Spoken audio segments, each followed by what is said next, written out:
नमस्कार, स्वागत है आपका आज के व्याख्यान में। क्या आपने कभी सोचा है कि जब आप अपने फ़ोन से वायरलेस ईयरफोन कनेक्ट करते हैं या कार में बैठते ही आपका मोबाइल अपने आप म्यूज़िक सिस्टम से जुड़ जाता है, तो ये कैसे होता है? आज हम उसी रोचक तकनीक के बारे में बात करेंगे जो है ब्लूटूथ। तो चलिए शुरू करते हैं। ब्लूटूथ क्या है? आपके पास phone, smart watch, wireless keyboard या माउस है और यह सब एक दूसरे से बात करते हैं, वह भी बिना किसी तार के, और यह संभव है ब्लूटूथ की वजह से। असल में ब्लूटूथ एक शॉर्ट रेंज वायरलेस संचार तकनीक है जिसका उपयोग दो या अधिक इलेक्ट्रॉनिक डिवाइसेस के बीच डेटा ट्रांसफ़र करने के लिए किया जाता है। यह तकनीक 2.4 गीगाहर्ट्ज़ ISM मतलब इंडस्ट्रियल, साइंटिफिक और मेडिकल फ्रीक्वेंसी बैंड पर काम करती है। क्या आपको पता है ISM यानी इंडस्ट्रियल, साइंटिफिक और मेडिकल बैंड क्या है?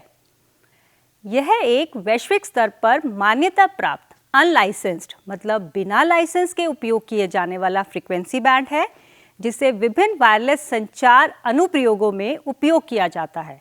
इसे मूल रूप से औद्योगिक, वैज्ञानिक और चिकित्सा परियोजनाओं के लिए आवंटित किया गया था। अब देखते हैं ब्लूटूथ का इतिहास। ब्लूटूथ का नाम 10वीं सदी के डेनमार्क के राजा हराल्ड ब्लूटूथ के नाम पर रखा गया, जो अलग अलग जनजातियों को एक साथ जोड़ने के लिए जाने जाते थे। वैसे ही आज की दुनिया में ब्लूटूथ अलग अलग डिवाइसेस को जोड़ने का काम करता है। ब्लूटूथ के इतिहास पर नज़र डालें तो 1994 में एरिक्सन कंपनी के द्वारा ब्लूटूथ का आविष्कार किया गया। उसके बाद 1998 में ब्लूटूथ स्पेशल इंटरेस्ट ग्रुप यानी SIG की स्थापना हुई। 1999 में ब्लूटूथ 1.0 यानी पहला ब्लूटूथ सक्षम डिवाइस लॉन्च हुआ। 2001 में सोनी एरिक्सन T36 ब्लूटूथ युक्त पहला मोबाइल फ़ोन बना और 2004 में ब्लूटूथ 2.0 लॉन्च किया गया जिसमें EDR मतलब एनहांस्ड डेटा रेट के साथ यह लॉन्च हुआ।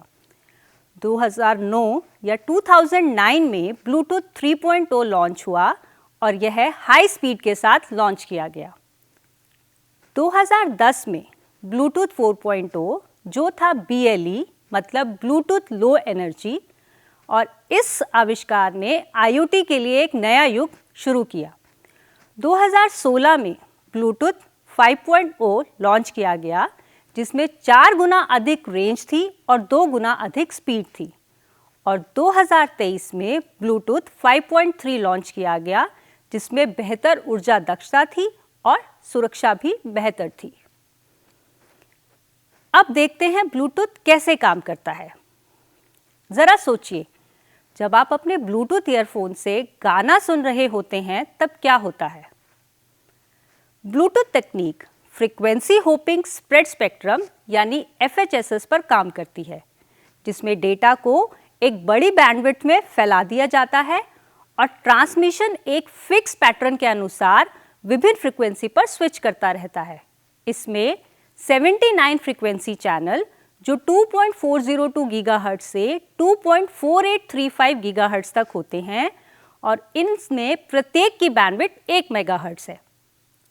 इसी तरह ब्लूटूथ लो एनर्जी यानी BLE में 40 चैनल्स होते हैं और इनमें प्रत्येक की बैंडविड्थ 2 मेगाहर्ट्ज़ है।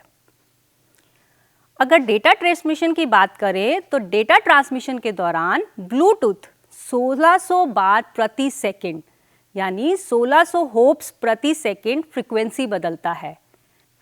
यह तकनीक रेडियो इंटरफेरेंस को कम करने, डेटा चोरी से बचाने और बेहतर परफॉर्मेंस प्रदान करने में मदद करती है। इसका मतलब यह हुआ कि जब आपका मोबाइल फ़ोन ईयरफोन को ऑडियो डेटा भेजता है तो यह डेटा ब्लूटूथ के 79 फ्रीक्वेंसी चैनलों में से एक पर ट्रांसमिट होता है और हर 1/1600 सेकेंड या यूँ कहें 0.625 मिली सेकेंड में ब्लूटूथ एक नए चैनल पर स्विच कर जाता है। यानी यह 1600 बार प्रति सेकंड फ्रीक्वेंसी बदलता है ताकि कोई बाहरी डिवाइस इस सिग्नल को आसानी से इंटरसेप्ट ना कर सके और इंटरफेरेंस कम से कम हो। आइए अब बात करते हैं ब्लूटूथ नेटवर्क आर्किटेक्चर की। ब्लूटूथ नेटवर्क दो प्रकार के होते हैं, पिकोनेट और स्कैटरनेट। सबसे पहले पिकोनेट को देखते हैं। पिकोनेट छोटे ब्लूटूथ नेटवर्क होते हैं जो अधिकतम 8 स्टेशनों से बनते हैं, जिनमें से एक मास्टर डिवाइस होता है और अधिकतम 7 स्लेव डिवाइसेस होती हैं। मास्टर डिवाइस प्राथमिक स्टेशन या प्राइमरी स्टेशन होता है जो छोटे नेटवर्क का प्रबंधन करता है। वहीं स्लेव स्टेशनरी या सेकेंडरी स्टेशन होते हैं जो प्राथमिक स्टेशन के साथ सिंक्रोनाइज होते हैं। मास्टर डिवाइस और स्लेव डिवाइस के बीच संचार एक से एक या 1 to 1 और एक से कई या यूं कहें 1 to many तरीके से हो सकता है। हालांकि स्लेव्स के बीच कोई सीधा संचार नहीं होता है और एक समय में 255 डिवाइसेस पिकोनेट में पंजीकृत हो सकते हैं, लेकिन सक्रिय रूप से सिर्फ 7 स्लेव ही कार्यशील हो सकते हैं। आइए उदाहरण से समझते हैं। मान लीजिए कि आपने अपने मोबाइल फोन को स्मार्ट वॉच और ब्लूटूथ ईयरबड से कनेक्ट किया है, तो आपका मोबाइल फोन मुख्य डिवाइस या प्राइमरी स्टेशन है। स्मार्ट वॉच और ब्लूटूथ ईयरबड्स सेकेंडरी डिवाइसेस हैं या स्लेव स्टेशंस हैं। आपका फोन ईयरबड्स और स्मार्ट वॉच को डेटा सिग्नल भेजता है जो 1 to many कम्युनिकेशन है या 1 to many संचार है।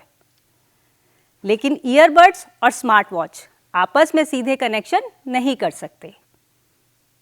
आइए बात करते हैं स्कैटरनेट की। जब कई पिकोनेट आपस में कनेक्ट होते हैं तो स्कैटरनेट बनता है। एक डिवाइस एक नेटवर्क में मास्टर और दूसरे में स्लेव हो सकता है। यह बेहतर कवरेज और अधिक डिवाइसेस को जोड़ने की क्षमता प्रदान करता है। जैसे आपका फोन ब्लूटूथ स्पीकर से जुड़ा हो और वहीं वह अन्य लैपटॉप से भी उसी स्पीकर से कनेक्ट हो जाए, तो वह स्पीकर दो नेटवर्क कनेक्शन का पार्ट है। अब देखते हैं ब्लूटूथ की कार्यप्रणाली। सबसे पहले है स्टैंड बाय मोड। शुरुआत में सभी ब्लूटूथ डिवाइसेस केवल खुद की जानकारी रखते हैं और कोई अन्य डिवाइस उन्हें नहीं दिखता। इस स्थिति में सभी डिवाइसेस स्टैंड बाय मोड में होती हैं और निष्क्रिय रूप से ब्लूटूथ सिग्नल को स्कैन कर रही होती हैं। कोई भी दो डिवाइसेस आपस में सिंक्रोनाइज नहीं होती। जैसे जब आपका फोन ब्लूटूथ चालू रहता है लेकिन किसी अन्य डिवाइस से कनेक्ट नहीं होता। दूसरा है इंक्वायरी प्रोसेस। जब कोई डिवाइस अपने आसपास मौजूद अन्य ब्लूटूथ डिवाइसेस को खोजने की कोशिश करता है तो वह इंक्वायरी मोड में जाता है। इस दौरान यह अपने ब्लूटूथ इंक्वायरी आईडी के साथ सिग्नल भेजता है। जितनी भी डिवाइसेस इस सिग्नल की सीमा में आती हैं वे जवाब देती हैं। इस जवाब के जरिए डिवाइस को अन्य उपलब्ध ब्लूटूथ डिवाइसेस की यूनिक आईडी मिलती है। जैसे जब आप पहली बार ब्लूटूथ स्पीकर या ईयरबड्स को अपने फ़ोन से कनेक्ट करने की कोशिश करते हैं या जब आप कार में बैठकर अपने फ़ोन को कार के ब्लूटूथ सिस्टम में पेयर करते हैं। तीसरा है पेजिंग प्रोसेस यानी पिकोनेट का निर्माण।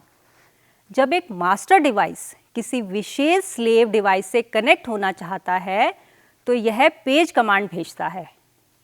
मास्टर डिवाइस द्वारा भेजा गया पेज केवल लक्षित स्लेव डिवाइस द्वारा स्वीकार किया जाता है। बाकी डिवाइसेस इसे नज़रअंदाज कर देती हैं। एक बार कनेक्शन स्थापित हो जाने के बाद स्लेव डिवाइस को एक एक्टिव मेंबर एड्रेस सौंप दिया जाता है और यह मास्टर के साथ सिंक्रोनाइज हो जाता है। इसी तरह एक पिकोनेट का निर्माण होता है।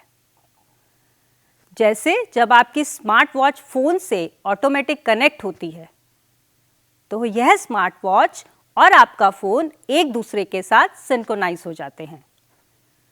अब बात करते हैं ब्लूटूथ रेंज की। क्या आपको लगता है कि सभी ब्लूटूथ डिवाइस की रेंज एक जैसी होती है? नहीं, आइए जानते हैं।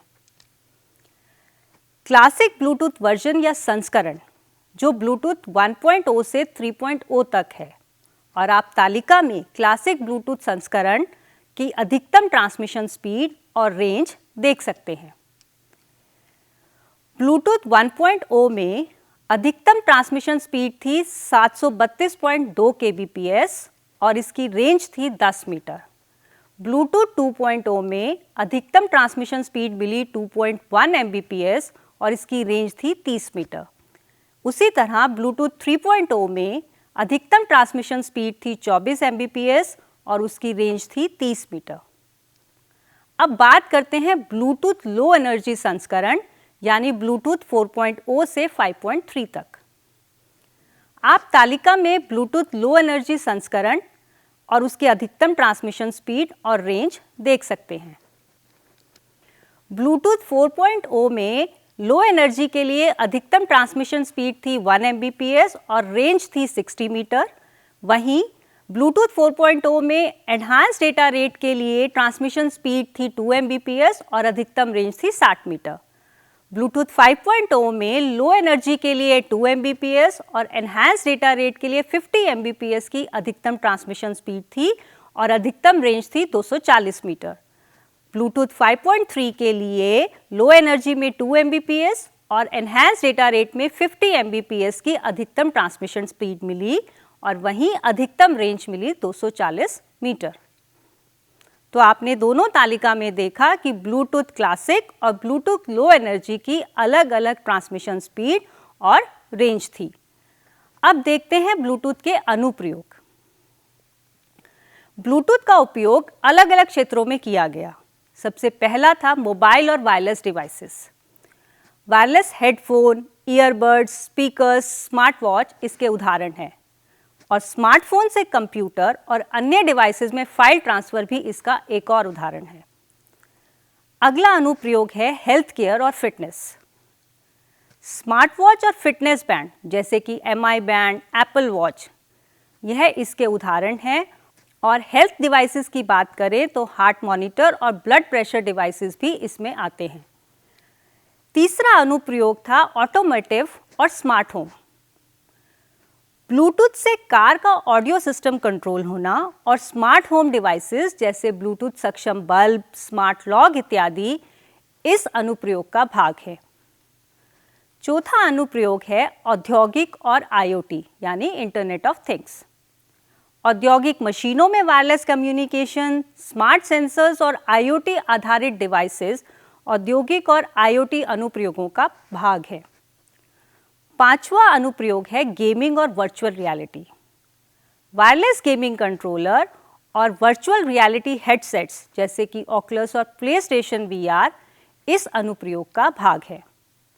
तो दोस्तों, आज हमने जाना कि ब्लूटूथ तकनीक कैसे काम करती है और हमारे जीवन को कैसे आसान बनाती है। यह एक सस्ती, सुरक्षित और ऊर्जा कुशल तकनीक है। भविष्य में यह तकनीक और भी उन्नत होगी जिससे स्मार्ट सिटीज, स्मार्ट होम और औद्योगिक IoT को मजबूती मिलेगी। मिलते हैं अगले वीडियो व्याख्यान में। धन्यवाद।